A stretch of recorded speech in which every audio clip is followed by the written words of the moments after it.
Hey guys, we have arrived at the final Digging for Kryptonite episode of 2025. Thank you all for coming along on the ride this past year. It was a big year for the podcast, especially with the release of James Gunn's Superman. We had a ton of coverage surrounding the release of that movie. We also gave Connor Kent his due. We revisited the Loeb, Kelly, and John Byrne eras of the comics. Currently, we've been going through the Lois and Clark television series. We had some massive interviews with Jeff Loeb, Joe Kelly, Mike Carlin, Mark Waid, Josh Williamson, Paul Kaminsky. It's been an absolute blast, and I really can't thank you enough for all of your support. And as always, my sincere thanks to all of the guests who always come through prepared and ready to play. It makes all of this work, and I remain indebted to all of them.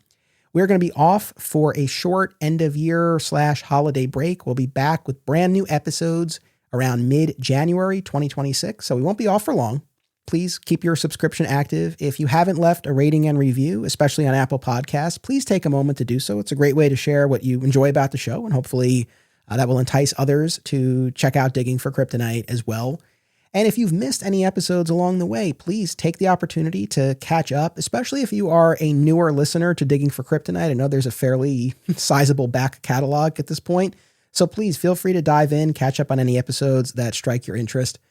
It's funny, I've toyed with doing an episode of the podcast, about all the different things that we've covered over the years, but I feel like I can't cross that line. That's a little bit too self-serving, but do check out the back catalog.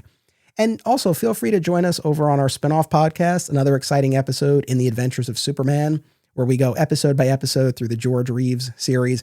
Even if you're not familiar with the Reeves series, we have so much fun over there. Episodes are really short too. They're like 20 to 30 minutes a pop, especially in the color era of Adventures of Superman. I did one episode with Rich Roney. It was like 12 minutes. So we get you in and out real quick over there. And of course, there's a ton of Patreon content as well. We do our monthly spinoff podcast, Beyond Metropolis, touring the DCU. So there's a lot of really great fun episodes to sample over there as well. In the new year, we're going to kick things off with our Brainiac trilogy, where we track the evolution of that villain across time and media. We gave Lex Luthor the similar multi-episode treatment a couple of years ago, and I've wanted to apply that to other villains as well.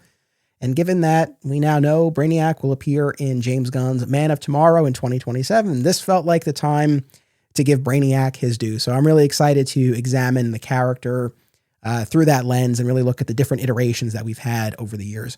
But more than anything, I want to wish all of you a safe, healthy, and happy holiday season. Thank you so much for being listeners of Digging for Kryptonite. It really means the world to me. And now, the grand finale to our Lois and Clark mixtape event. One of the most pivotal entries in the supercanon and my early fandom is the 90s television series Lois and Clark, The New Adventures of Superman, starring Terry Hatcher and Dean Cain, which brought the post-crisis comics to screen, elevated Lois, and pushed the characters forward into new romantic territory. Across 4 seasons, 2 Jimmy Olsens, and 1 frog-eating clone, the series charted Lois and Clark's journey from first meeting through marriage and the verge of parenthood. Now, it's time to re-examine the series, its well-developed supporting cast, one of the best Lex Luthors of all time, and of course, the romance.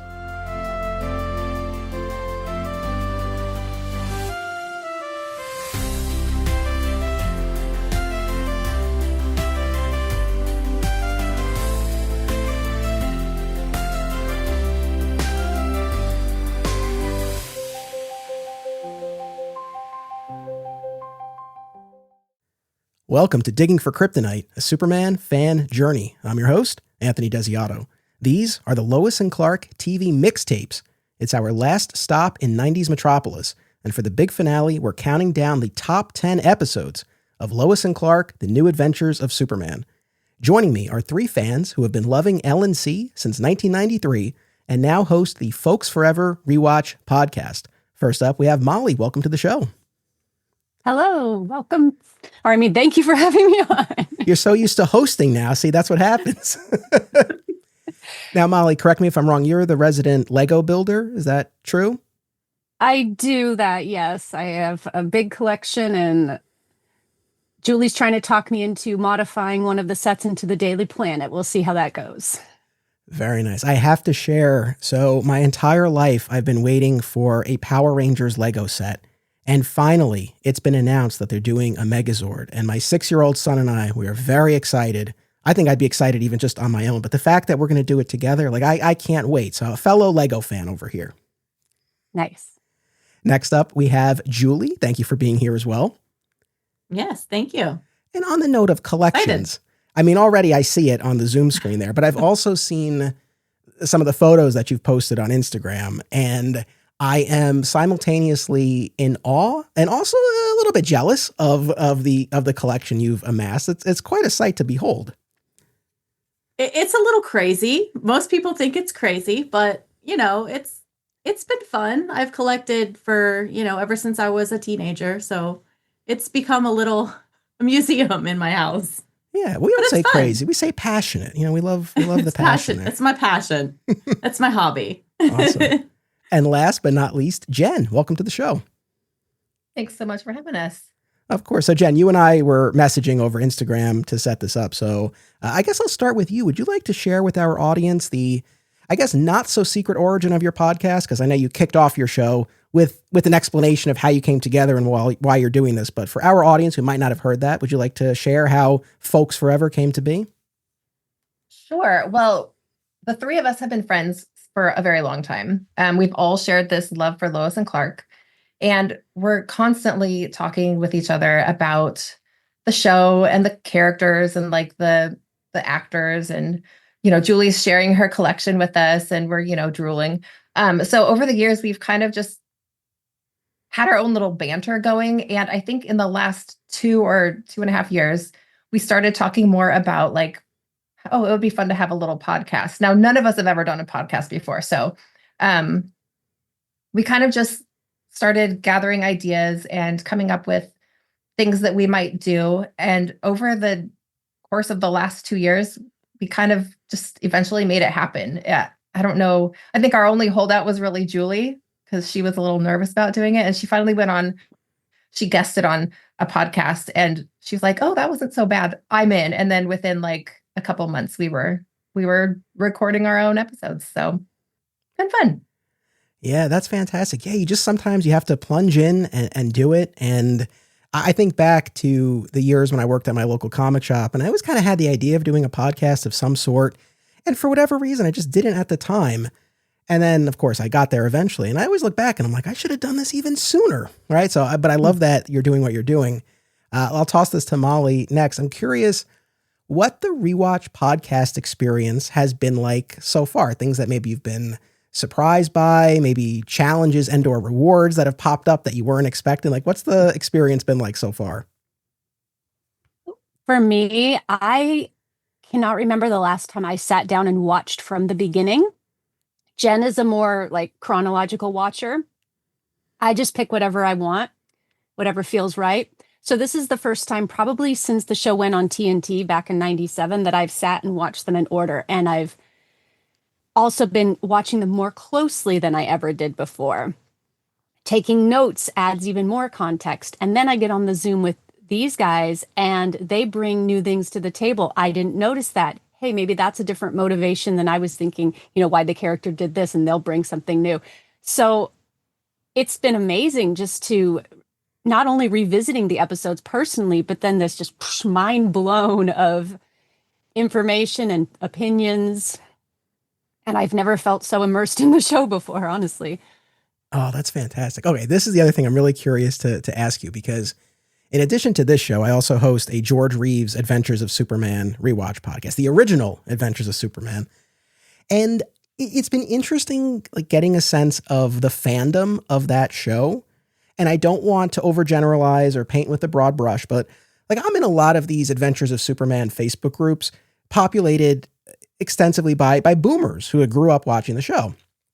And what I see like a ton of in those groups, and it's wonderful, it's not a bad thing, but it's just a lot of like, I love George. George is my Superman. And I don't, and there are exceptions, but I don't always get the sense that there's a huge appetite among that kind of like OG hardcore George Reeves fandom for critical analysis of the episodes. Like I said, there are exceptions, but generally it's mostly like Superman begins and ends with George Reeves, And we love George, and that's kind of what that fandom is about in a big way.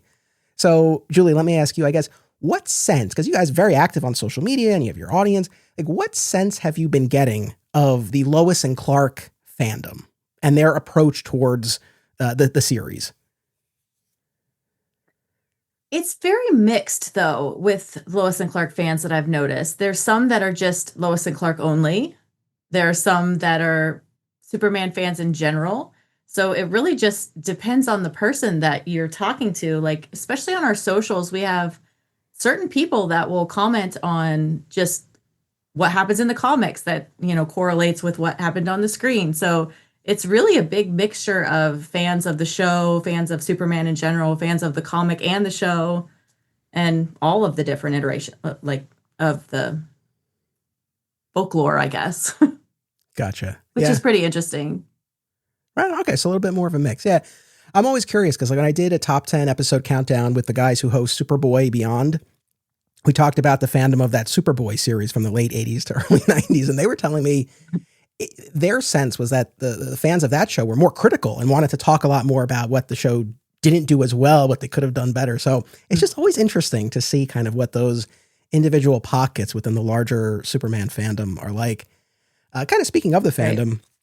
I have a great comment / question from one of our patrons, Jan.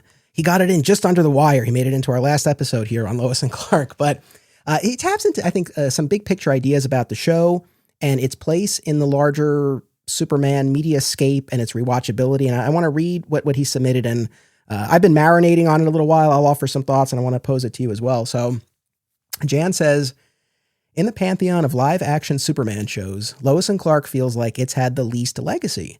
Still generally fondly remembered, but it's nowhere near the juggernaut that Smallville is. And I have a feeling that Superman and Lois will also have a longer lifespan in the memory of fans. Why do you think that is?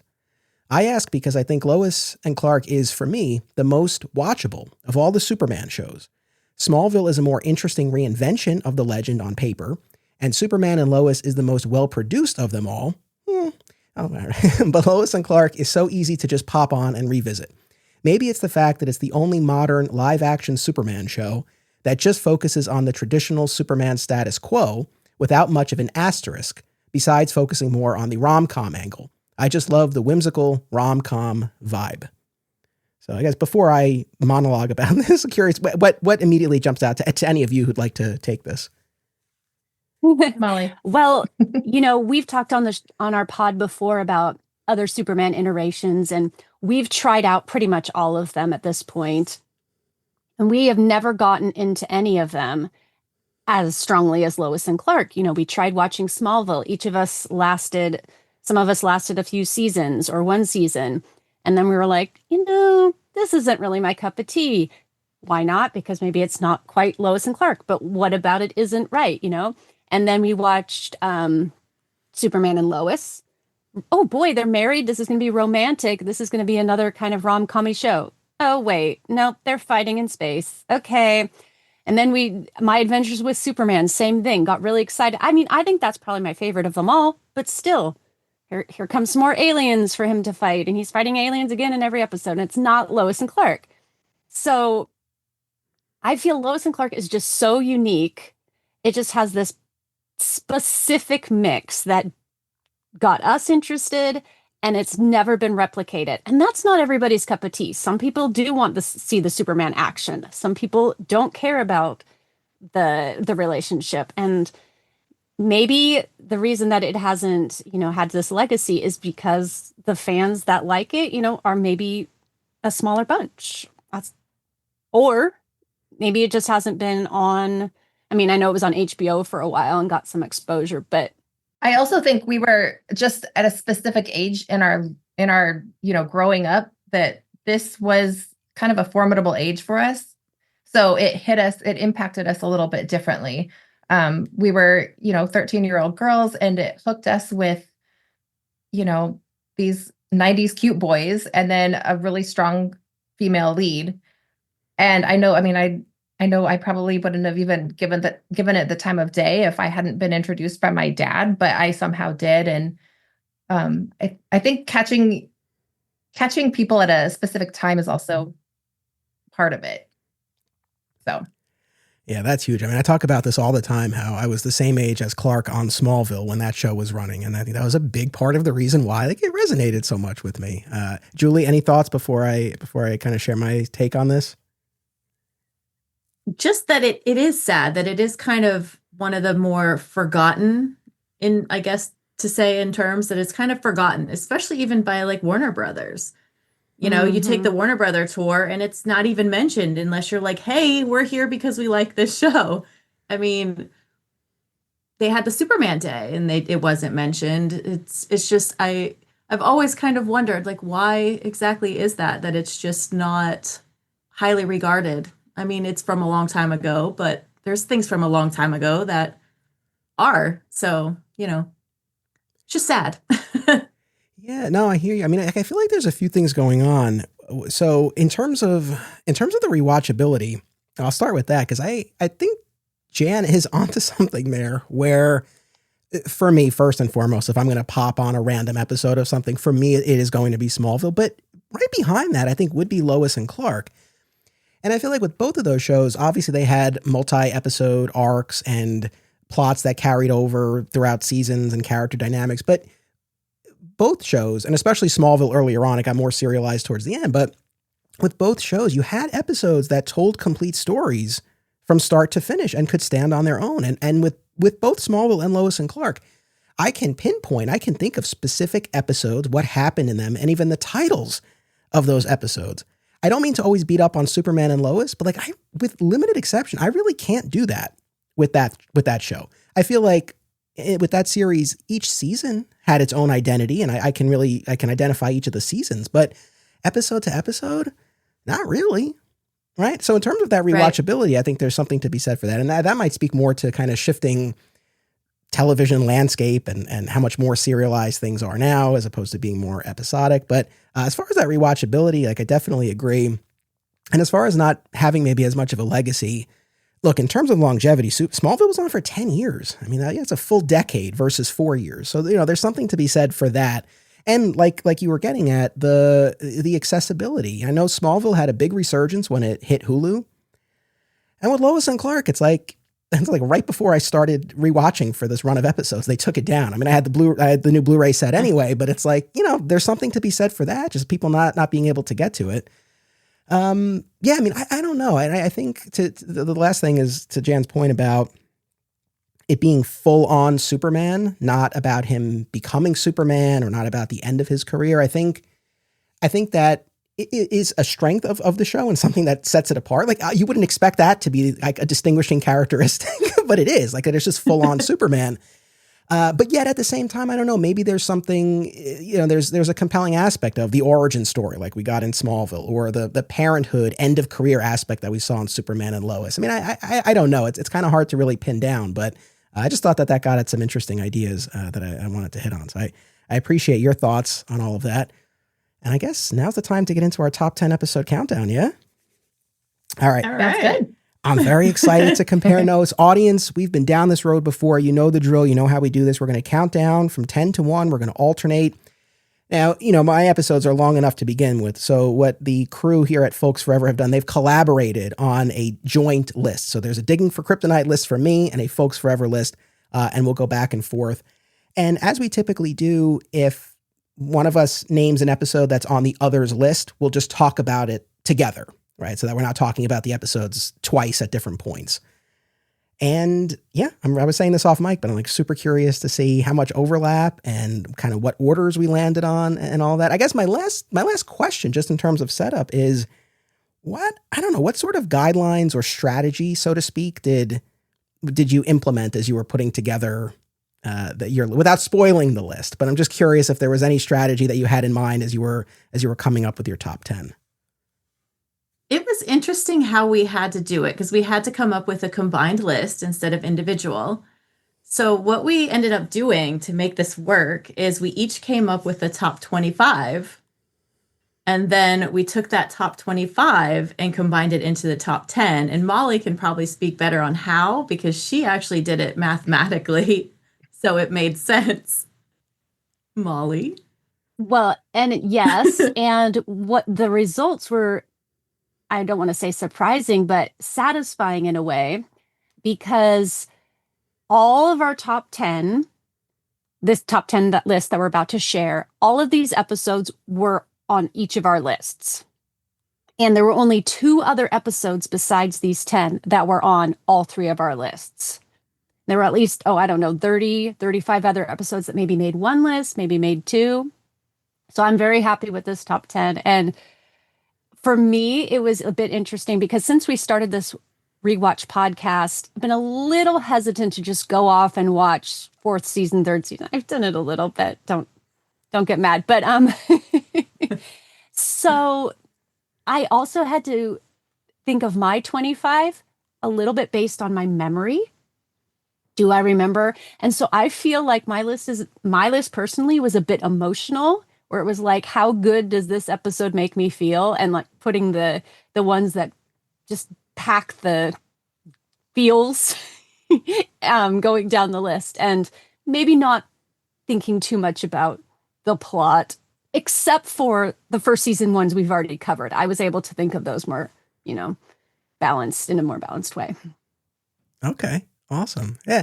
I have to say, like, for myself, it wasn't easy, which I think is a testament to the show. Like, there were a lot of good episodes, and I had to make some tough cuts. So credit to the show on that front. At the same time, I didn't find it an impossible task. Like, there were some tough cuts, but generally I landed, I'm happy with where I landed. I guess without spoiling my list, I wanted to capture as much of a cross section of the series as possible. I didn't want it to be like, season 1 is well represented, but I didn't want it to be like so season 1 heavy. So that was kind of my main thing. I wanted to make sure that I was kind of capturing the scope of the series. And then kind of podcaster brain, I was thinking about, like, all right, what didn't I hit super hard in other episodes that we've recorded already that I can kind of work in here? So there was a little bit of that going on. Like, generally that was kind of what I had in mind. Okay, let's get into it. As guests, I would like to offer you the opportunity to go first. So Folks Forever, what is your number 10? Our number 10 was from season 1, episode 12, the 12th episode that aired, and it was All Shook Up, aka the amnesia episode. For me, this one has a really fun concept of Clark not knowing he's powerful. That's just novel. And Lois is so sweet and caring to him, which just is lovely. Plus, you get this background disaster that's coming for everyone, and you get people spilling their guts. You got Kat in confession, saying things and giving us a perspective we never had before. You get these quiet moments where you learn just Lois being vulnerable. I mean, you even get Lex being like, man, I need companionship. Maybe not the way he did it wasn't great, but a little crack in Lex's armor there is always interesting to see. We talked about this episode on our pod. The math and science facts on this show are completely gone. And yet, we love watching this episode. So there's something about just all the emotional and the story that just, I love it. We love it. It's a great episode. Unfortunately, it didn't make it onto my list, but it's definitely a strong one for all of those reasons. I sang its praises when we did our episode on the Kents, because that whole exchange about the world needs you now, son, I think more than it ever has before. You're the only one who can do it. Like, man, that gets me. And this carries on a grand tradition of episodes featuring Superman versus an asteroid and losing his memory. Obviously, the George Reeves show did it, and then Superboy, and now here, and having the added components of his parents and Lois really opened up other avenues here. So this was definitely a great pick. Did either of you guys want to share anything else about this one before I give my number 10? I don't think so. I mean, she pretty much hit it all. It's just, it brings back some good memories, and just seeing the side of him where he doesn't even know that he's Superman is pretty cool. And it's a fun amnesia where they did amnesia correctly, where we actually like it. Oh, yeah. As opposed to later on when Fun and amnesia usually doesn't go together with this show, but in this episode it does. Yeah, Absolutely. Well, for one thing, they kept it to one episode. I feel like that's an important part of this. One in and out, and then I think we're okay. All right, so all shook up. Great number 10 pick. Okay, so my number 10 is season 4, episode 13, Sex, Lies, and Videotape, when the sleazy tabloid gets a photo of Superman and Lois going at it. Did that make it onto your list? It wasn't in our top 10, but it was like pretty high. Right on. It was on all of ours, I believe. So it made all of ours, just not the top 10, sadly. Yeah. But it is a great episode. I love that episode. That one's really good. Yes.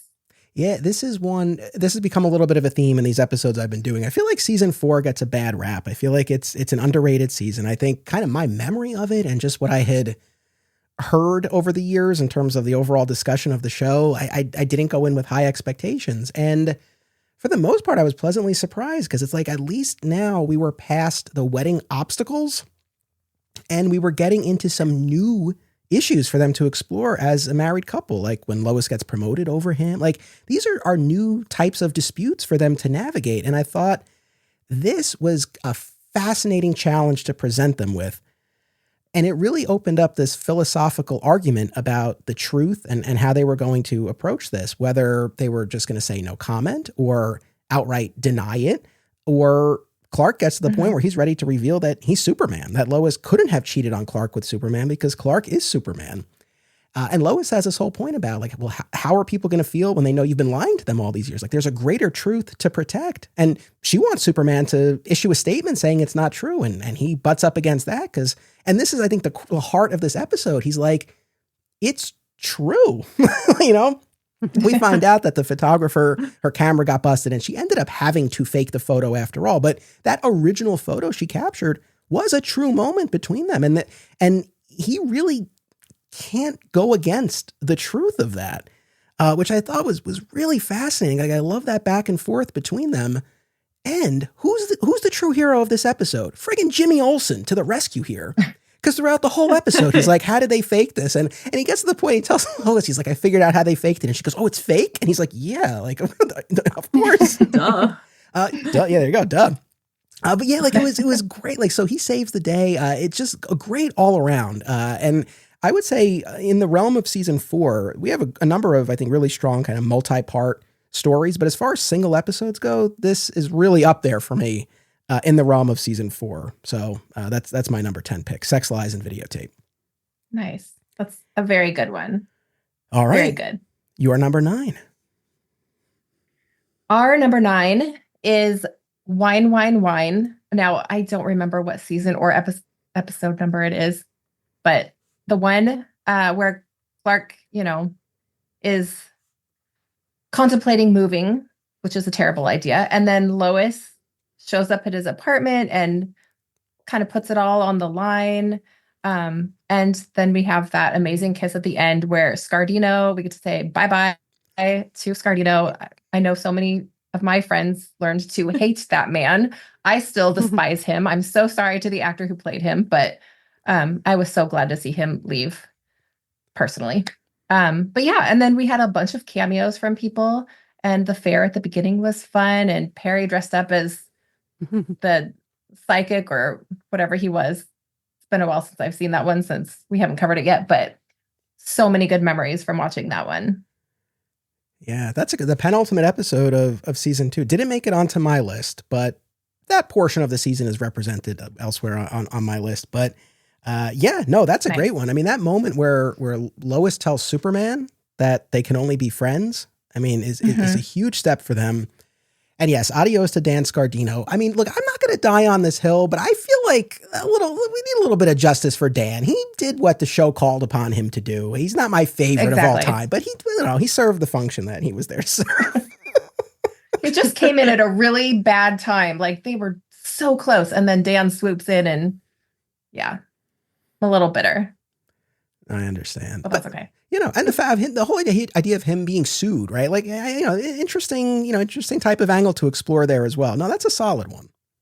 Yeah, yes. There's so many different cool concepts that came along during all 4 seasons. I mean, we just mentioned Sex, Lies, and Videotape, but kind of like, what if this happened to Superman? Or what if this very ordinary thing happened to Superman? How would he deal with it? Or even this extraordinary thing? And we were just talking about an episode a couple of weeks ago where he was a little bit rough with somebody. And we were like, does he ever get sued? And we're like, oh yeah, he does. That comes up. Strangely enough, it takes 2 seasons for it to happen, but we get there. I mean, the villain in this episode, of course, is just an annoying dude. His plot is whatever. I think the B plot of this episode is everything for us. And and the nature documentary that goes through threads throughout the episode and kind of correlates to what Lois and Clark are going through. It's just, whoever thought of that, good job. Yeah. Yeah, that was really cool. And I just love how Superman will not compromise his morals and go with a bad attorney or lawyer. Or that's great to me, that he is like, absolutely not. I will not have some sleaze representing me. I need somebody who's good. Whether I win or not, this is how I'm going to do it. And I thought that was great. That's very Superman. Yeah, too bad she didn't stick around. She could have been kind of the legal version of Dr. Klein. I mean, I don't know how often she would have been called upon, but it'd been nice to see her come back. Mm-hmm. A few times. Yeah. Aw Yeah Comics celebrates everything that is wonderful about comics, toys, artwork, and the joy they bring to people. Visit them in person at one of their 3 locations, Harrison, New York, Muncie, Indiana, or Skokie, Illinois, home to our pal, Sweet Sweet Bernie. If you have children and have been looking for a family-friendly store, look no further. Join Aw Yeah for exciting events, including creator signings, how-tos, and more. Visit awyeahcomics.com and follow them on social media. Their name says exactly how they feel about it. Say it with me now. Aw yeah. Fat Moose Comics, established in 1982, is New Jersey's best and oldest comic book store. Led by current owner Sean Hendricks, Moose has that rare, old-school comic shop feel and camaraderie, yet also remains a welcoming space for new fans. If you're looking for something and they don't have it, they can probably get it for you. They know a guy. Visit Fat Moose in Whippany the next time you are in the Garden State, and be sure to reach out via the Fat Moose Comics Facebook page. We all love the big-budget superhero films, but the world of independent cinema remains a place of creative freedom and entrepreneurial spirit. Whether you're an independent filmmaker yourself or you just love movies, don't miss these New Jersey festivals. Brightside Tavern in Jersey City, Hang On to Your Shorts in Asbury Park, and Round Reel in Bloomfield. And now they're joined by the Shorts and Stout Film Festival in Long Beach, New York. Event details, as well as submission information for filmmakers, can be found at filmfreeway.com. All right, my number 9. Okay, this is interesting. I suspect this will be on your list, but I feel like you're going to have it higher up. But I could be totally wrong on both counts. So my number 9 is Season 1, Episode 19, Fly Hard, Die Hard at the Daily Planet. Did it make it onto yours? No. Okay. All right. This is all right. All right. This is great. No, this is great. All right. So Die Hard and the Daily Planet, terrorists invade the planet after hours and lock up our Daily Planet staff and Lex Luthor. For the Smallville fans out there, it's like a cross between Insurgents and Nemesis. So it's great. And what I love about this is it's this rare instance where you have virtually the entire cast, not the Kents, and Kat is popping in and out, but otherwise our core group in these tight quarters for the whole episode, including Lex, which is a configuration you don't typically see. Like Clark and Lex together, you only get so many instances of that. So I love that aspect.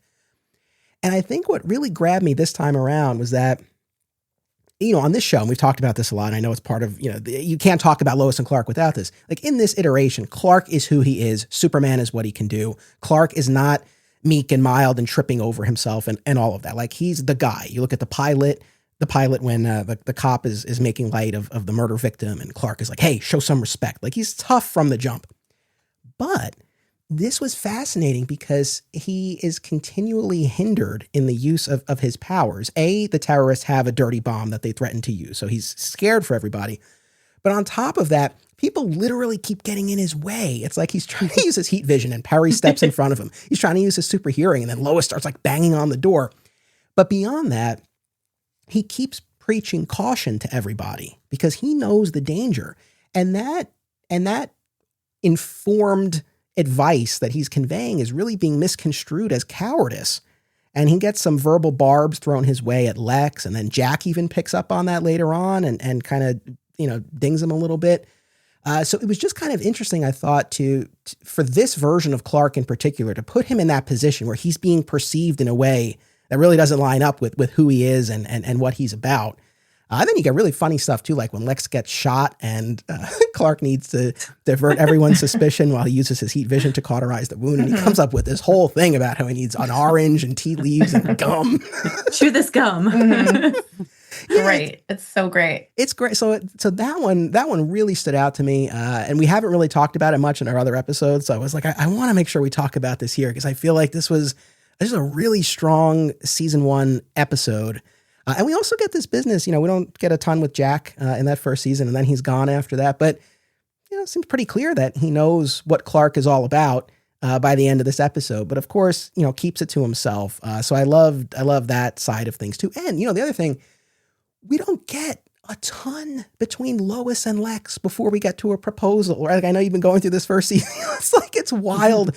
How little one-on-one time like they really have before you get to that proposal. But at least here it's like they were on a date. They were on their way to the opera. They stopped at the office. Then they have this harrowing experience where they're together. So I feel like this episode accomplished a lot while being confined really to that Daily Planet bullpen and conference room. Like it was really a standout to me. So that's my number 9. What do you think about the flashback scenes of the gangsters? So there's a reason why I didn't mention that. That's not my favorite part. That's not my favorite. Smallville did stuff like that too. Superboy did stuff like I guess it kind of comes with the territory here. It's fine. It didn't ruin the episode for me, but I don't know. I could have done without that. How did you feel about it? Well, we're just about to cover this episode. I mean, record our thoughts and everything. So some of us probably haven't even rewatched it yet in a while. I always enjoyed it. It just was a little bit of an intense episode for me. I love Jack, so anything he's in, it's great. I agree with you that it's so interesting how he, like with they have the handcuffs and they're handcuffed together, Clark and Jack manages to get pop the lock, and Clark is like, no, we're putting this back on. And Jack's says, like you said, he says something kind of mean. But then when they're on the stairs and they get shot at and Clark goes and just hear boom, boom, he's punching this thug, and Jack's looking at his sweatshirt where he should have been shot and he's fine. And I think in that moment he realizes, and then instead of saying anything Superman related, he just says, Luthor was wrong about you. And that just says it all. Yeah. No, it's great. The last thing about Jack, bear with me for a second here, but one of my audience members reminded me of this. Shout out to Lennar. So on the George Reeves show, we have this running bit because in a very famous season 1 episode of that series, a gangster and his girlfriend figure out that Clark is Superman. And at the end of the episode, Superman takes them to the top of a mountain. He removes them from society because they know his secret. Very controversial. And he tells them, don't try to walk down, you'll fall. So as soon as he flies away to get them provisions, what's the first thing they do? They try to climb down and they fall to their deaths. And Clark, at the end of that episode, couldn't be happier, couldn't care less that these people are dead. So it's become a running joke over on my other show about anytime anyone figures out Clark's secret or gets close to it, they get a one-way trip to Superman Mountain. It's like pack a bag. It's going to be cold. And so I feel like I'm saying to myself, is that what happened to Jack? I feel like Jack might have gotten a trip to Superman. No, that's why he doesn't come back in season 2. Oh no, that's horrible. Maybe. I hope not. Not the case, and I hope not either. But anyway, yeah, I can't believe I didn't make that connection. So thank you, Lennar, for all the times I make that joke and I didn't think of it here. Okay, that's my number 9. Your number 8. Our number 8 is Lucky Leon. And I don't know if that was on your list. It sure is. Awesome. That's a good one. We get the first date. We get the quote unquote first kiss. It's not really their first kiss, but first official, I guess. I think as a group, we can all say there was some sadness because Mason does die. And I know that, she was kind of the wedge put in between, Lois and Clark, but I feel like she's redeemed a little bit. Like, she is not Scardino. She helped Lois come to her terms or come to terms with her feelings for Clark. So I owe her my internal gratitude. But yeah, it is exciting. She figures out the secret. So Mason figures out the secret. And I think Molly was when we were talking about this, Molly was mentioning the desk friends and the shower friends are kind of amusing. But yeah, I mean, we get the montage of the first date, or Lois getting ready for the first date, Clark getting ready for the first date. Yeah. In and around. Yeah. Oh, no, that's a great one. So that's my number 6. So I had that up a little bit higher. Oh, nice. Okay. But for all the same reasons, like, this is one of those ones when I think back to watching the show the first time around, as I've been saying, from ages 6 to 10, when this was first airing and I was watching this, like, this is one of those episodes, and that ending in particular just like seared into my brain, of their first real kiss, like you were saying, getting interrupted as he's hearing the ticking of the car bomb, and he turns and doesn't get there in time. Doesn't save Mason, and she's dying in his arms, and the blast tattered his clothes, and she sees that he's Superman.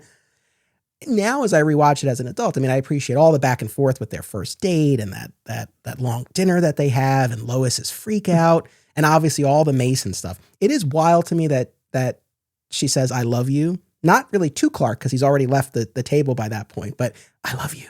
That's like, you've only been in 4 episodes, lady, but all right, listen, if you know, you know. But yeah, she's a little quick. Look, given how fast we get to proposals on this show, it's fine. I think we can totally accept this. And I think it's such a testament to this show and how compelling the date and the ending are, that, like, I forget, like, the Lucky Leon stuff is fine. Like this Ukrainian entrepreneur who's smuggling warheads for Intergang, like, it's fine. And the desk helper thing, like, it's a fun bit. I mean, Jimmy gets accused of murder. He's framed for murder.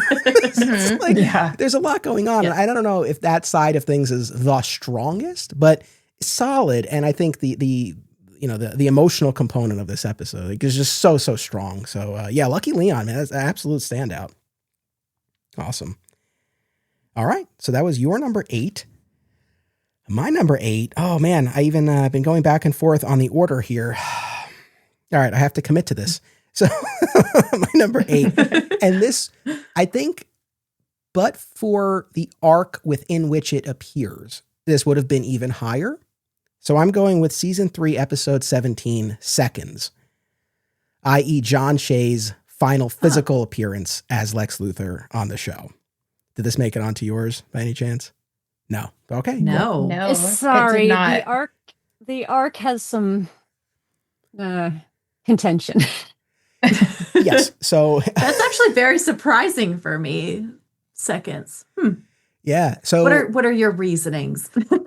So tell me why I'm wrong. No, I mean, look, that's a tough arc. It's a very tough arc, that 5-episode swing from the wedding to the reveal that Lois was replaced by this frog-eating clone, to her getting bonked, the real Lois getting bonked on the head, thinking that she's Wanda Detroit, shacking up with Lex, getting bonked on the head again, losing her memory entirely, being brainwashed by one psychiatrist, then being manipulated into falling in love with another psychiatrist. Like, it's a rough arc. But upon rewatch, I really feel like it's those last 2 with the psychiatrists that kill it. I feel like if this had just been a 3-episode swing, we would think and talk about it a lot differently. I'm so curious when you get there in your rewatch, and you could tell me I'm wrong, but I feel like, I would be curious, kind of where you land on that, because that's kind of the journey that I've had with that arc. And the reason why I landed as high as it did is for the Lex of it all. I feel like we get in this episode just the culmination of the John Shea iteration of Lex. He learns that Clark is Superman because the clone of Lois, she's fallen for Clark, but she's also learned that she only has days to live, and she tries to barter with Lex to save her life with the only valuable piece of information she has, that Clark is Superman. So Lex learns this information. He shows up at Clark's apartment. There's this great scene on the balcony. He blasts Clark with that molecular disruptor or whatever. He threatens Jonathan and Martha and gets Clark to beg. Like, he gets Clark to beg for their lives. He takes Martha. And then there's this great full circle moment at the beginning of the episode. Superman and Lex have this face off, and Superman alleges that Lex is incapable of love. And then at the end of the episode where the subway tunnel is collapsing and Lex is dying and he's trying to hold on to Lois. He won't let her go. And Superman, another great, kind of payoff moment where Superman's like, let her go. Or do you want me to beg again? And Lex lets her go. And he says, he's like, and you thought I was incapable of love. How little you understood me. How little anyone ever did. And that's his final moment on the show. And so I just feel like it invites some really interesting questions about what Lex is or is not actually capable of. And we talked about that when we did our Lex episode. This obviously falls within the era of Lex on the show in these return appearances where his single-minded focus is like taking Lois. And I don't love that. It's not my favorite thing for the character. At the same time, like that post-resurrection Lex, man, like he's lost everything. He's got nothing left. So the idea that he would fixate entirely on this one objective, I can buy. I mean, I feel like I wouldn't have minded some more angles to explore, but we had him as little as we did. And the fact that this is what they focused on, it is what it is. But it just like those payoffs, those showdowns with Superman, like those moments I just thought were fantastic. And I feel like John Shea saved at least that portion of the arc. So I wanted to give him his due with seconds. Nice. Yeah. So that's so good. Yeah. Absolutely. So good. We just covered The Foundling not too long ago, and one of the things we did bring up was his threat towards the end, where if he ever finds out that whose Superman's secret identity is, he's going to make everyone pay. And then, of course, we lose John Shea for quite a while. And I do think it's nice that episode brings back that thread and we get that conclusion to that. But there are things I can pick out of the arc that I enjoy. But I think for me, they were supposed to get married and then it was a sham. I was so emotionally wrought from that. Mm-hmm. And then you're right. It went on too long. And by the end of it, I was like, well, I'm not going to rewatch all 5 of these. That would I could never. And so it is harder for me to be like, I'm going to watch seconds today. Just pick it out. I should try that. Yeah. No, I totally get it. And I would, obviously I know you'll have to rewatch it when you get there in your rewatch, but I would say when the time comes or if for whatever reason you're inspired to pop it on before then, I think really, and maybe this is what helped me, like really just focusing on the Lex side of it and that John Shea performance. Because I think as a Lex episode, it's really good. And I think if I were looking at this as a Lois episode, my God, it would not be on this list. but looking at it from the Lex side of things, I think that's really kind of what elevates it for me. The other thing, this actually goes back to the previous episode, not 17, but I'll cheat a little bit. I love the rage that Lex inspires in Clark, because it's the episode before where Lex is in Clark's apartment. He's trying to propose this alliance because Lois is missing at this point.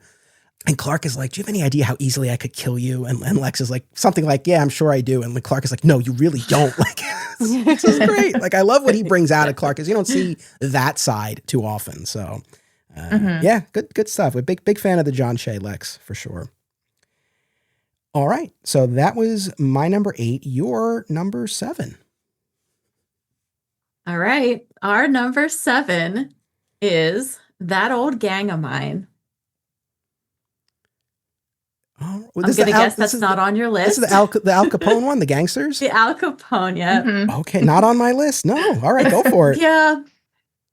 Controversial choice, but it made all of our lists. Yes, it's silly. I get it.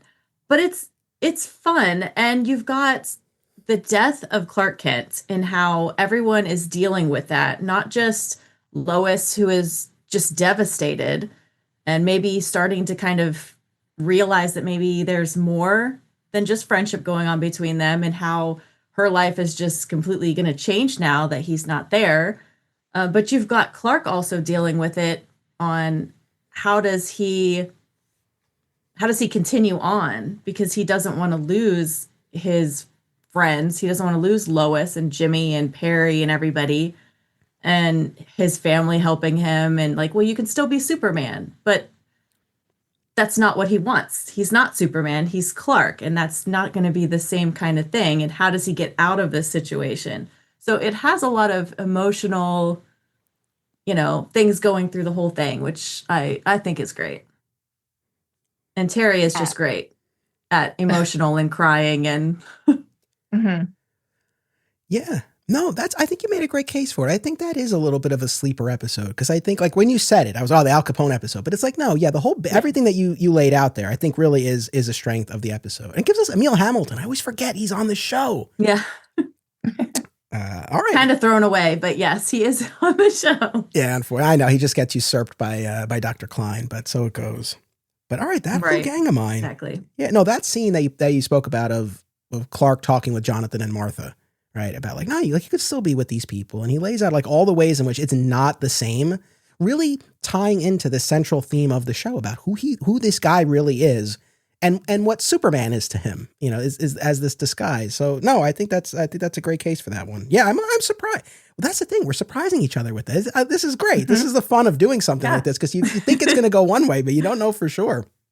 So my number 7 is another season 4 pull. 'Twas the Night Before Miximus.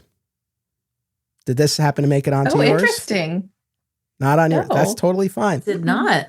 So this is one of those episodes I've always loved. And I think what really galvanized me in our previous mixtape episode, we did our villain draft, and the guys and I were talking about this episode and that iteration of Mixius Pitalik, played by Howie Mandel. And those guys were so high on that episode too. It just, I don't know, validated my feelings where I'm like, no, this really is a great episode. I don't know why I was doubting myself. You can have confidence in what you like one way or the other, but it just really galvanized me to hear that I wasn't alone in this. So yeah, this is the season 4 Christmas episode. I was thinking about this. I really feel like, and I'll probably do an episode at some point on various Superman holiday stories, but I really feel like this would be damn near at the top of my list. Like Comfort and Joy from the Justice League animated series, lovely. We love Leximus from Smallville, but that takes a dark turn. Like this is such an uplifting story where you have Mixius Pitalik creates this time loop so that it never gets past a certain point on Christmas Eve. And his rationale is that the idea of tomorrow gives people hope. And Superman's strength is hope. So if you take away tomorrow, you take away their hope, you take away Superman's power.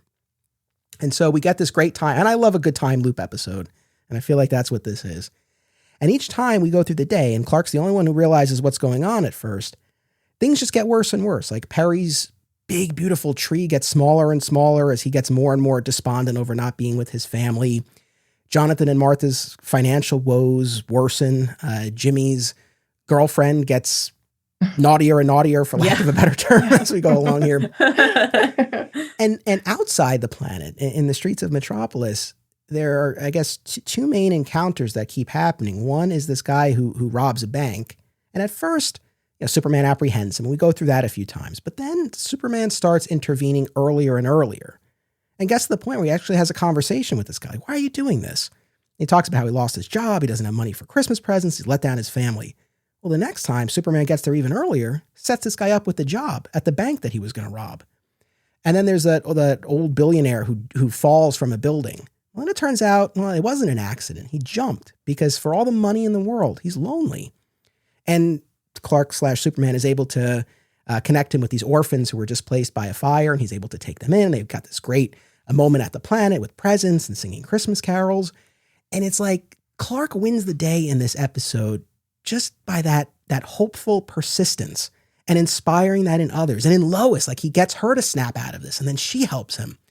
And perhaps there's no greater testament to this episode than the fact that it has Mixius Pitalik. I'm not a big Mixie guy.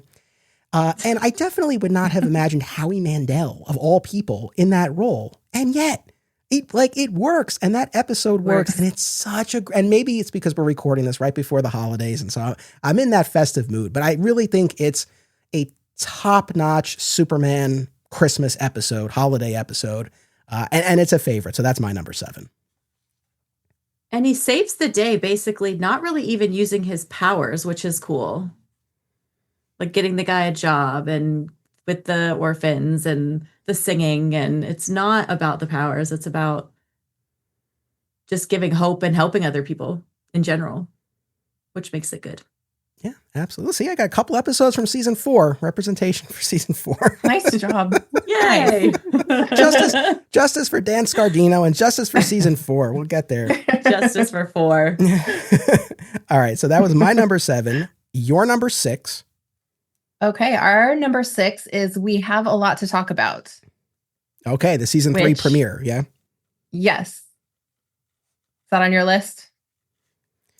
Maybe? It's not. No? It's not. Okay, but wow. when there's an episode very close to it, and that was one of those tough cuts. So that's why, but go for it. That makes sense.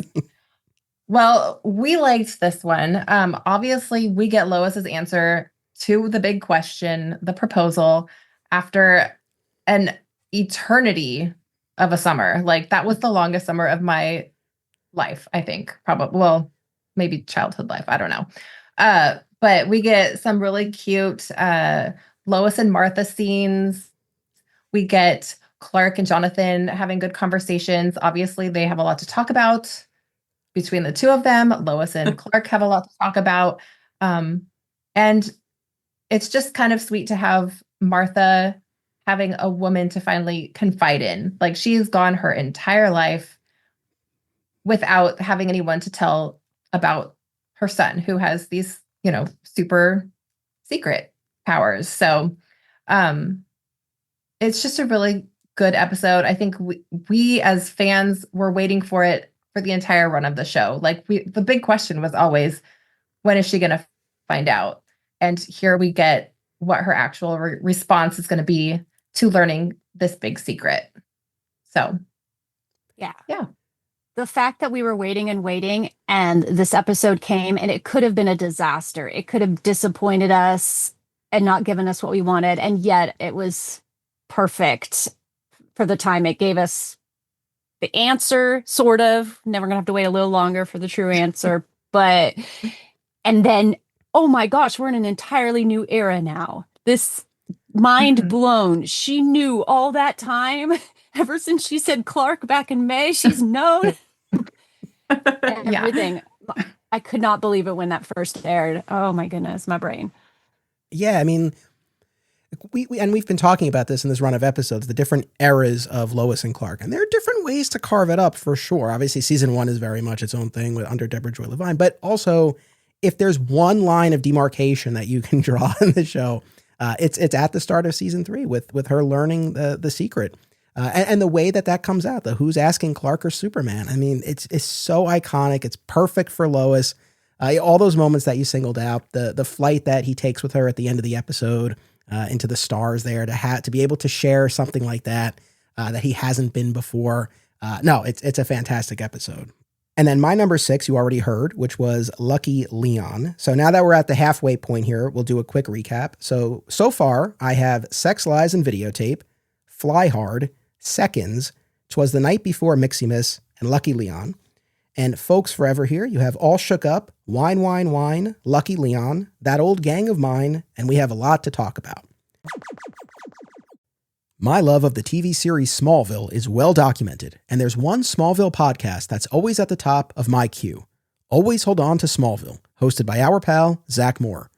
Zach and his guests bring tremendous insight, passion, and humor to each and every episode. And the podcast continues with more great Smallville and Superman talk now that their series rewatch has concluded.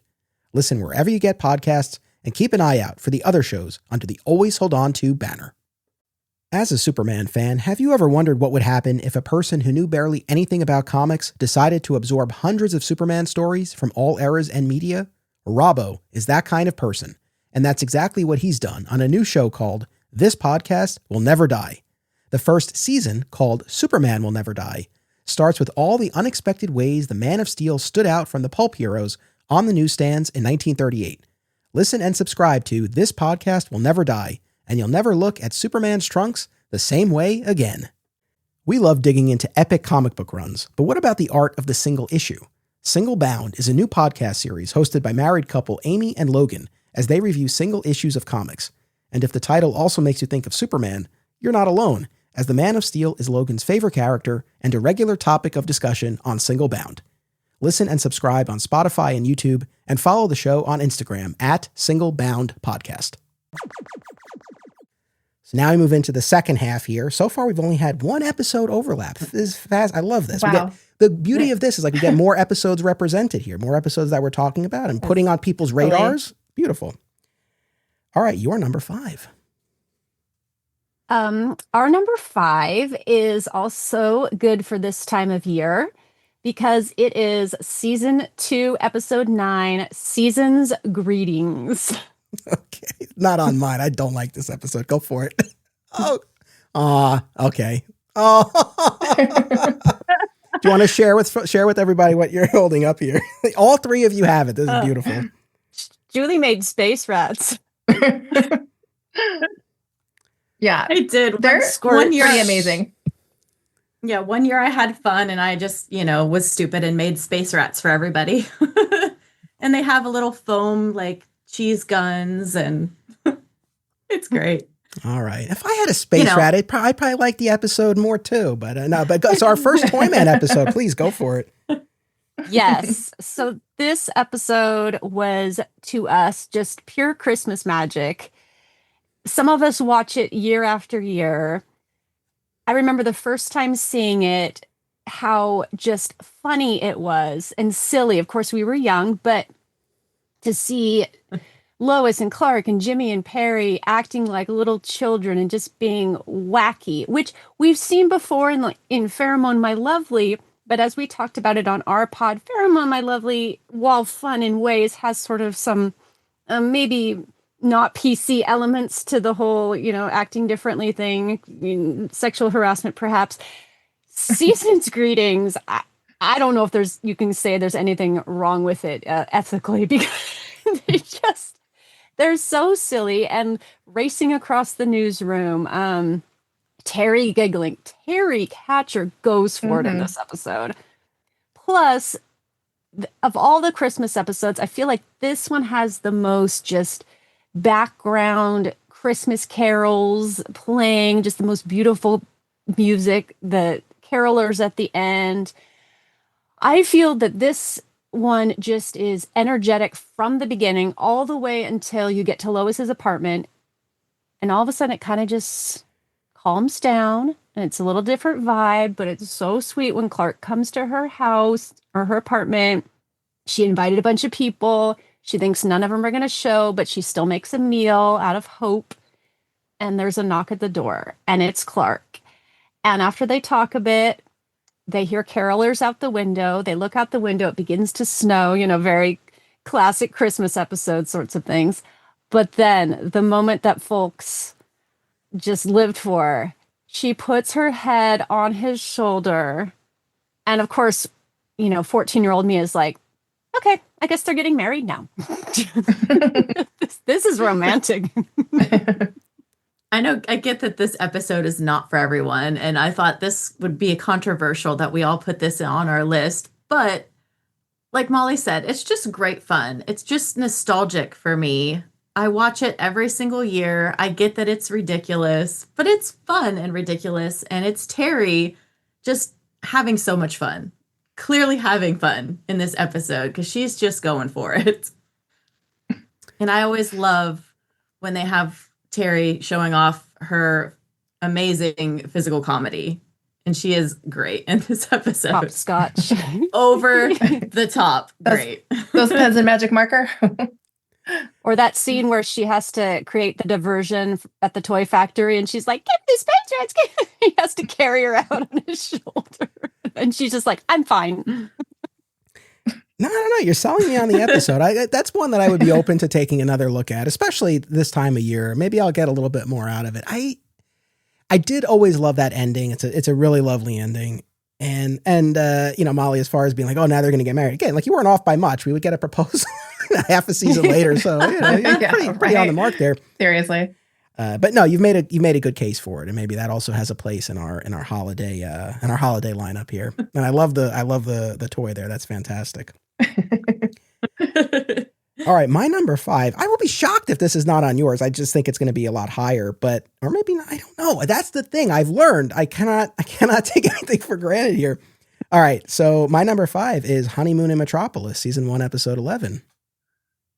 Is that there? Not, no. Okay. All right. Fine. That's all right. So this is where. Shocking it's not. All right. I know. So this is where we have Lois and Clark. They go undercover in the honeymoon suite. And I feel like, and I do follow the Tom Welling and Michael Rosenbaum's Smallville Rewatch podcast. Second favorite, right after Always Hold On to Smallville. But when they're giving their ratings at the end, Tom Welling's barometer in a lot of instances is like whether you could give this episode to someone who's never seen the show. And I feel like Honeymoon in Metropolis is one of those episodes where I'm like, man, does this capture that romantic comedy vibe? And it puts them in the perfect situation where they're forced to pretend to be this married couple. And you see this tension between them. Also the vulnerabilities. They have these discussions about, about what it would be like to actually live with somebody else. And you see where they're both coming from, in that respect. Kat Grant has one of my favorite moments of hers of the season when she comes in and she knows everything about all of the hidden compartments in that room. Mm-hmm. But I just feel like that was like the quintessential setup for those two characters undercover in that capacity. I know I talked about this before too, but the exchange with Clark and his parents on the phone where he's like, I hope Lois lets me have my turn in the bedroom like she promised. It's so like it's so funny. And I know you talked about this on your show. There was a scene that was scripted, right, but not filmed, of them playing playing cards in the hot tub or something, right? Playing gin in the hot tub, yeah. Yeah. So interesting instead of Scrabble, I guess. But yeah, right. Yeah. No, Why not? I love this episode. I was very shocked that this one did not make our list, but I think it made number 12. So it almost made it because it is really good. Yeah, I think it might be my fault. Yeah, Molly. I'm the one who's like, wow, the honeymoon stuff is great. The A plot is a big bore. So it brings it down. Fair enough. Although I guess what I liked about this one, unless I'm misremembering, it's like, I don't like, we're mostly seeing the bad guys like through the eyes of our characters. Like, it's not like we're following them per se, the way that we would, I feel like, in a later season episode. And so the fact that we were kind of mostly, I guess, stuck with Lois and Clark's perspective on the proceedings and what they were able to piece together. I don't know. It worked for me. So this is one that I feel like I would give to someone to be like, hey, like this is what Lois and Clark is about. So that earned it its spot on mine. All right. So that was my number 5, your number 4. Our number 4, which I would be surprised if this is not on your list, is the pilot. It's not. Really? Wow. Okay. It's a great pilot. I did a whole segment in a previous episode all about the pilot. I sang its praises. It's a fantastic pilot. I think it was just, I felt like I already talked about it and it's like, it's its own thing, but I agree. I'm sure I'm going to agree with all the reasons you lay out. So please take it away. The pilot, like, I can't really fault anything with it. It is Superman to me. It is how I learned Superman by watching this. It is the best Superman story that I've seen, really, TV or movie, honestly, in my opinion. It has a great origin story. Deborah just had it down in the script. Every character was so strong and the casting was great. I don't think there were really no weak players for me in this pilot that was written. I mean, Jimmy was written well. Kat was written well. Casting was great. Costumes were great. The set was great. I mean, you have the montage of him trying on all the different suits. So you've got funny as well as, serious. And I don't think I can fault it anywhere. And I'm surprised it's not on your list.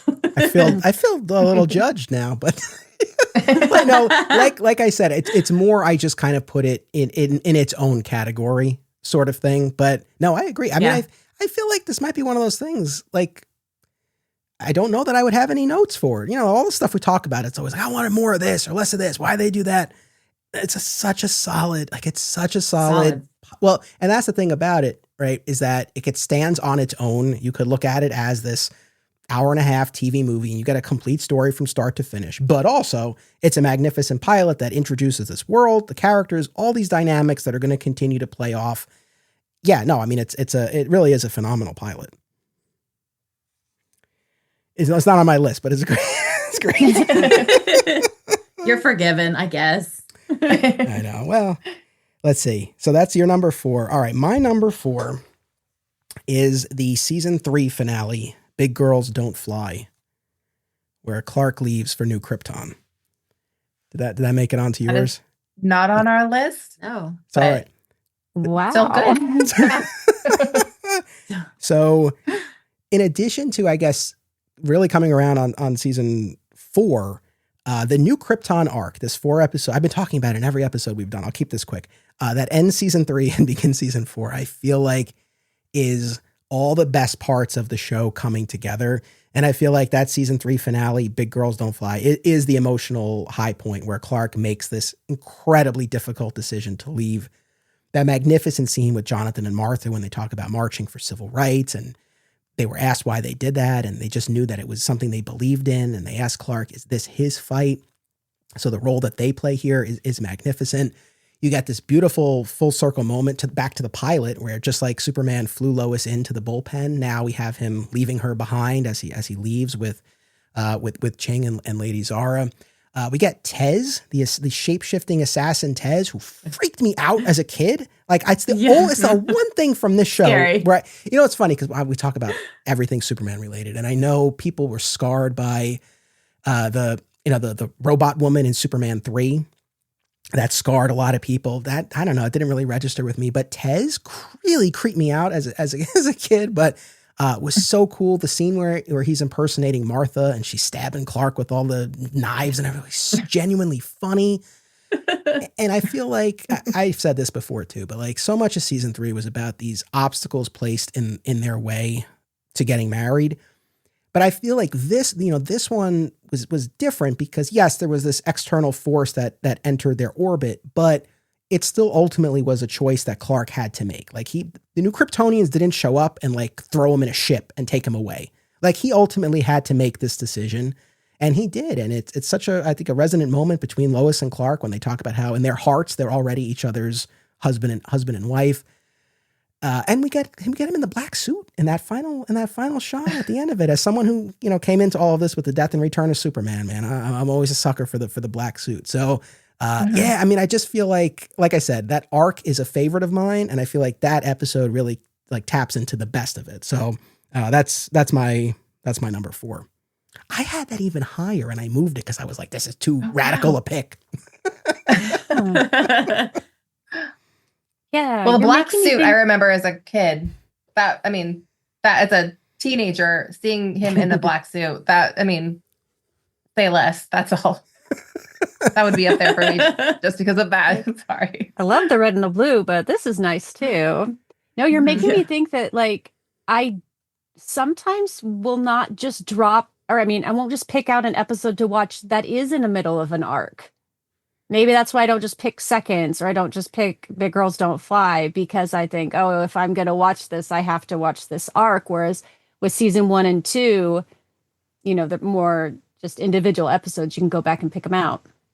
So I am interested either if I decide to sneak these episodes a little bit early, or if I wait till we do it on our rewatch podcast. I think I am going to give these all a fresh look. It'll be really cool. And I feel like that's one that definitely, if you were going to single out one, I think it would be that one.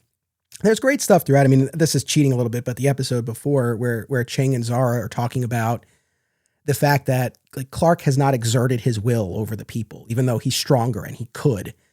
And Zara has this moment where she's like, perhaps there's a higher lesson here, which is just interesting. And I feel like throughout this arc, you really see a lot of, again, like who Clark is formed by his upbringing with the Kents. And now you're putting that in opposition to the new Kryptonian ways. And it's just, I don't know. I feel like it's a very rich run of episodes. And like I said, that one definitely a standout for me. All right. So that's my number 4. We're rocking along here. All right. So your number 3. Our number 3 is Green Glow of Home. That's my number 2. Hey, We're nice. close. We're Pretty- close. Speed that up Finally. again. we did it. But please take it away. So for this one, anytime we get to go to Smallville, I love. And this was really the big introduction, really, to Smallville, especially for Lois, who didn't want to go in the first place. But I think, it's fun because she gets to see Clark more in his element, maybe kind of realizing that her assumptions about him, his life growing up, his family are maybe a little bit wrong. I mean, she thinks that they're hacks and hillbillies, and when she finally meets them, they're clearly not. I mean, Martha's got her artwork. She knows what a fax machine is. They have one in their house. So clearly they're not what she thought. And that's kind of a nice way of introducing them together. And then obviously it's fun. Lois gets to have fun in this episode. She gets to let her hair down a little bit and dance and go to the corn festival and relax a little bit and learn that he is becoming more of a friend and more of an equal than just that hack from Nowheresville. And obviously Trask. I mean, Trask, you can't beat Trask. Trask and Lex are on the lines with me because Trask is just the greatest villain, and they should not have killed him off in this episode at all. At all. Agreed. Oh, They should have brought him back somehow, like he was missing. They couldn't find him in that little pond or something.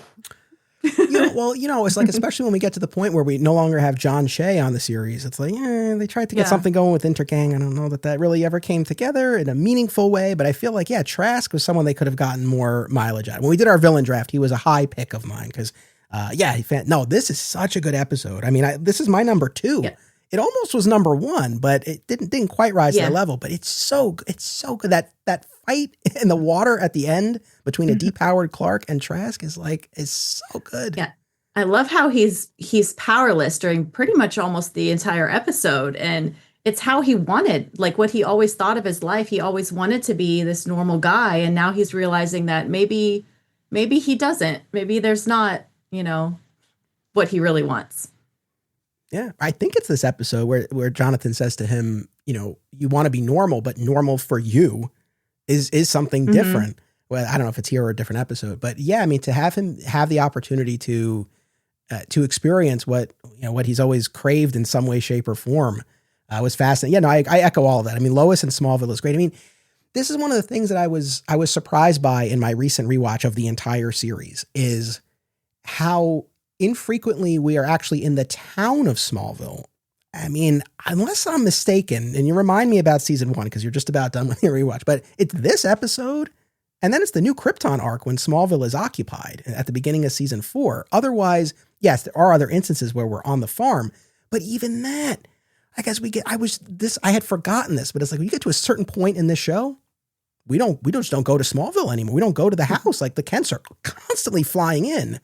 And I just feel like that was a side of the show I just wish we could have tapped into more. The sheriff, who maybe was a bit of their stand-in for Alana Lang, like we could have had more with her. Where's P. Ross? Maybe P. Ross is kicking around somewhere. Like I just wanted more of that, but I'm glad that we got. This episode even gave us the Signal Watch. Like there was such great stuff in this one.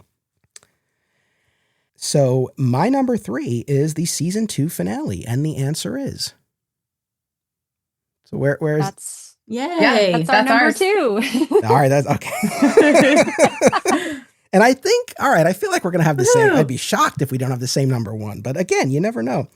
But this season 2 finale where you have Jason Mazik, right, who gets a hold of Tempest's journal and he learns that Clark is Superman and he uses this to extort him and ultimately takes Jonathan and Martha, who have their own thing going on in this episode because it's their anniversary and Jonathan's given her this lame gift card. So they've got their own thing, which is great. I love whenever they have their own business between them. And you get Clark being leveraged in this way and made to steal these diamonds.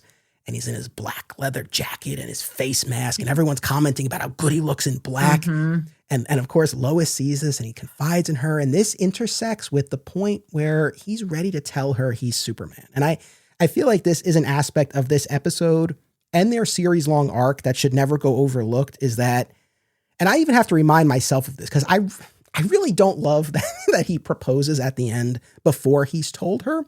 But I do remind myself, he was trying to tell her. You know, he really was trying to tell her earlier on. Mm-hmm. And I do love we get that moment where he's made all of these excuses like over and over, and she can't take it anymore. She's like, I don't want to hear it about your barber appointment or whatever. And he's like, look, I've always been honest with you, except for this one thing, which is just interesting to me, kind of how he rationalizes about like, it's a lot of lies, but it's really just about this one thing. But the way she steps up for him, like she's already chosen Clark, not Superman, and wine. Like they're in this. And the way she steps up for him, because the next objective that Clark must fulfill is killing Lois. And she allows herself to be frozen by Superman to mimic death. And the fact that she does that for him, right, speaks volumes. And we also get in this episode the instances of the hand on her face as Clark and as Superman. And she puts this together. It's absolutely fantastic. What more do you want to say about this? I could go on and on. Well, as you were talking, it just made me think about how many things in this episode are, this is the worst thing that could possibly happen to Clark Kent. His parents getting kidnapped, Lois essentially dying, someone finding out that he's Superman, and it's all in one episode, which, wow. I just rewatched this one, and I think for some of us, it's the first full episode that focused on someone finding out Clark's Superman.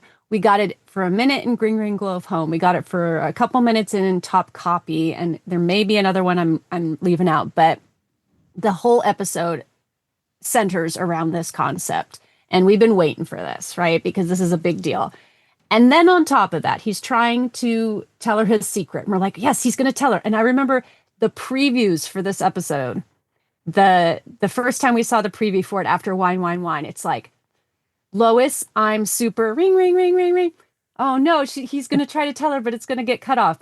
Lois, will you? And then in the preview, there was thunder or something, lightning, cutting that part off. We're like, oh my gosh, he's going to propose. It's just got so much. Anyway, and the plot, Jace Mazik, great. Nigel's back. Yeah. Lois offering herself to save Clark's parents because she loves Clark so much. Her telling Superman, if anything happens, tell Clark that I love him. And him saying to her, he knows, but I'll tell him. I could just cry this scene. Like if I'm trying to actually, like if I got something in my eye and I'm trying to get it out and I need to cry, I will think of this scene and it'll do it because it's so great. Oh, and when Martha and Jonathan are in the bunker together and they're like, if Clark doesn't save us or whatever, oh, he will. But if he doesn't, and then they have this, oh my gosh, so sweet conversation about how you're the best man I've ever known. Well, what about the time I told off your mom? I loved you even more when you did that. And oh my goodness, it's got all the things. So we love it. That's why I love it anyway. Yeah, it really, and even though I've been talking about this, like, even though I really wish we could have just lived in a space of her knowing and them dating for like half a season at least. I didn't think we needed to get to a proposal so fast. But that moment, and I've been citing this, but I'll continue to, because this is another one of those things. There's like seared in my brain when it starts to rain. And he's like, if the earth opened up under my feet, I wouldn't move until I said this. Like it's such, I wish he wasn't proposing so early, but if he's going to do it, that's the way to do it. It's such a great moment. Yeah. Right. He's just tired of all of the interruptions. And he's just like, I don't care what happens right now. I'm going to do it. Yeah. And I think this is even the one where Perry and Jimmy have that moment about how they feel like they're supporting characters in the Lois and Clark story. This has something for everybody. It's got something for everybody. Yes. Yeah. This was, I think, I don't want to say like the high point that it was all downhill, but I feel like this is definitely a watershed moment for the show, this episode. All right. You've already heard my number 2, the Green Green Glow of Home. So the moment of truth here, you're number 1. Is it? Could it be the people versus Lois Lane? Could it be Bob and Carol? I mean, what is it? Listen, I know but listen, those are solid episodes. But no, it's not that. All right. Molly's playing with everyone. Okay, so number 1 is Tempest Fugitive. Of course. It could only be Tempest Right. Fugitive, right? Yeah. Mhm. All It right. has to be. It has to be. Yes. Yeah. Season 2, It's- episode 18. Hands down, probably one of the best episodes. I mean, it is, in my opinion, the best episode. Lois is told the secret, and we kind of get to see how she'd react. I remember being so furious at the end of the episode when, her memory is gone and she doesn't remember anything that just happened. But we get a glimpse into how she would act if she did find out that Clark is Superman. And Tempest is the ultimate villain. He's hilarious. He has his lines that are like, hello, duh. It's just kind of a fun what if episode. And we get Smallville. We get, the parents.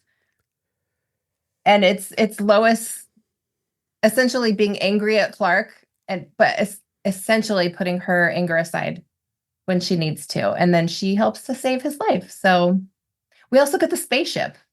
And The baby. we see the baby. Yeah, the cute little baby. Kind of a throwback to the story of him landing on Earth and everything. So it's just kind of ties everything into a pretty little bow. Even it's just a 1 episode thing.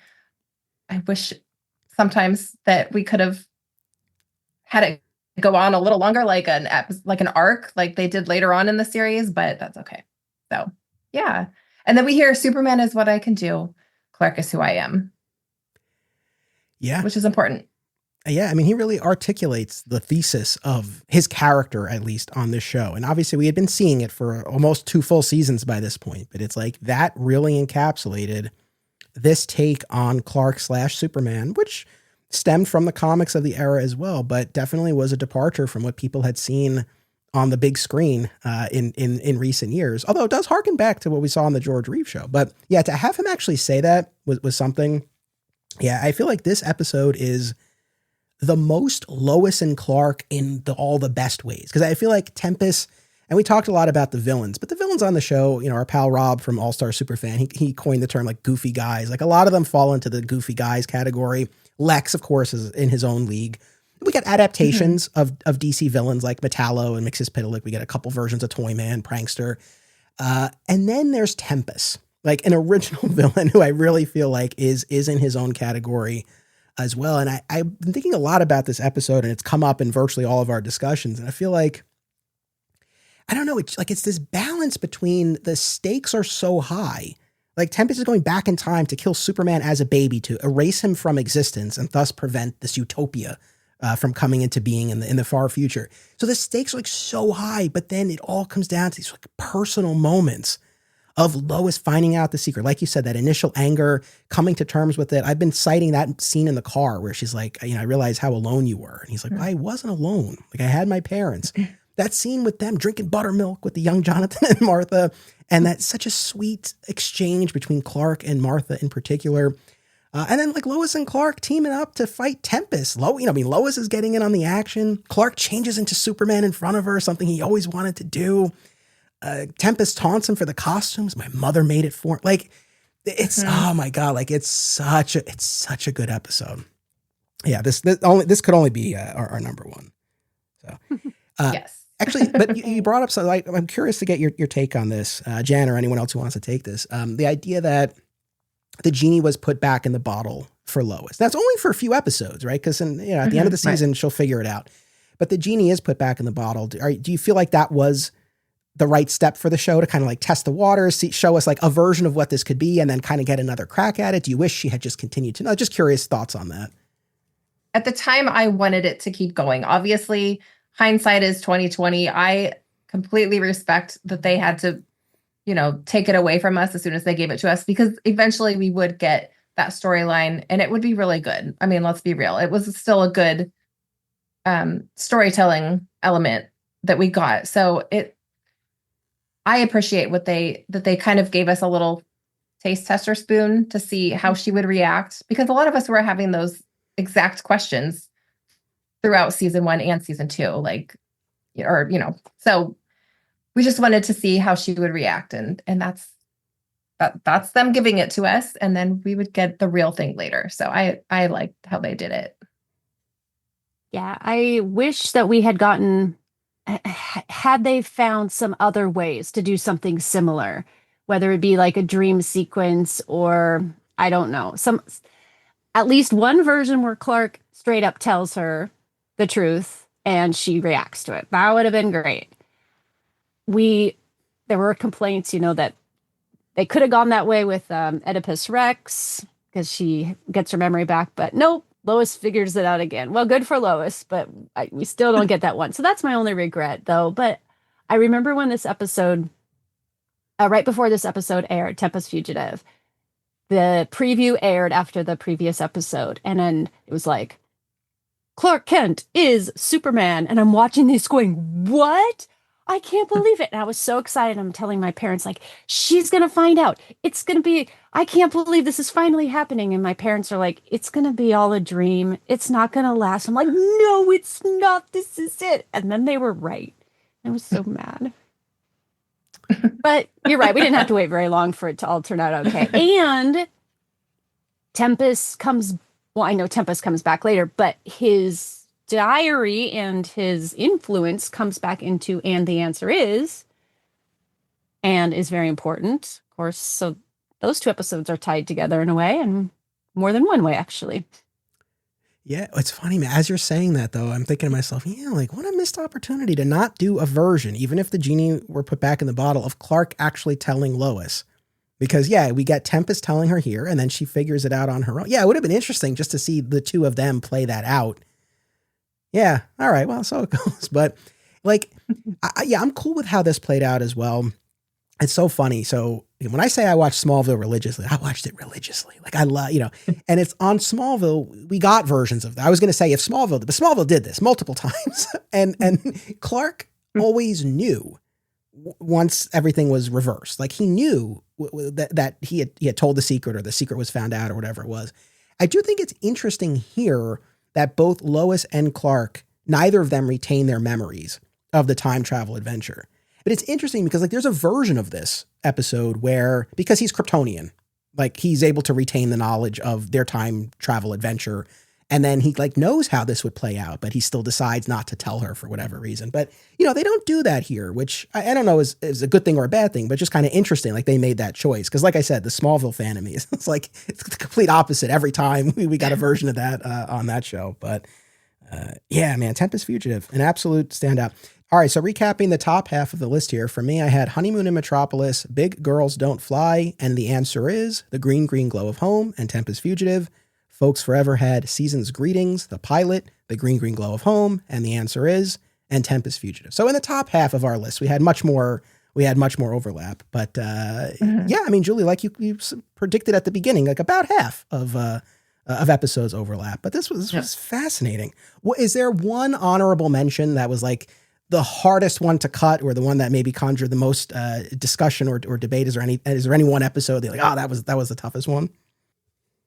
Our number 11, which I'm still surprised is our number 11, but it's because one of us didn't have it on their list, was the Phoenix.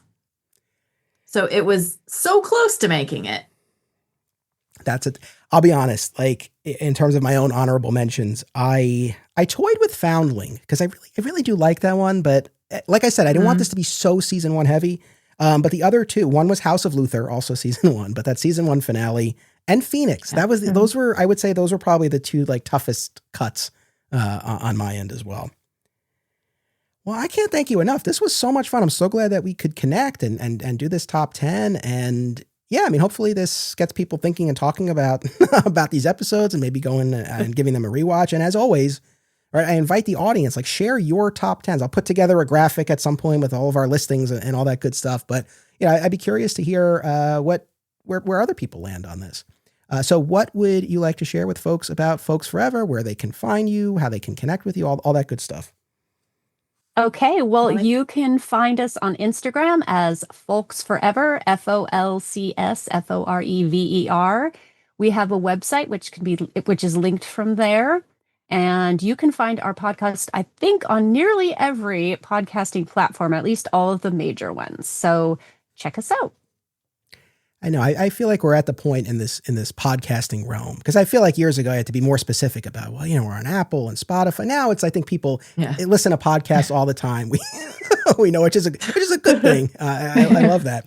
But no, I encourage everyone to follow along with your episode by episode rewatch. I mean, we took 5 episodes here and we looked at these kind of like big ticket items within the series, and now we're going to move on and continue our journey through Superman. But for people who really want to dive in with those episode by episode discussions, just like they did with Lois and Clark, the new podcast of Superman hosted by our mutual friend Matt, I encourage them to join you on your rewatch journey as well. Thank you so much. Thank you, audience. Really appreciate you tuning in to this mixtape event. It's always fun when we can tackle one of these Superman related series in this way. I've had a lot of fun with this format and with this Lois and Clark run of episodes in particular. So thank you all for tuning in. Make sure you come back next year as Digging for Kryptonite resumes its coverage. Until then, as always, it's about what you do. It's about action.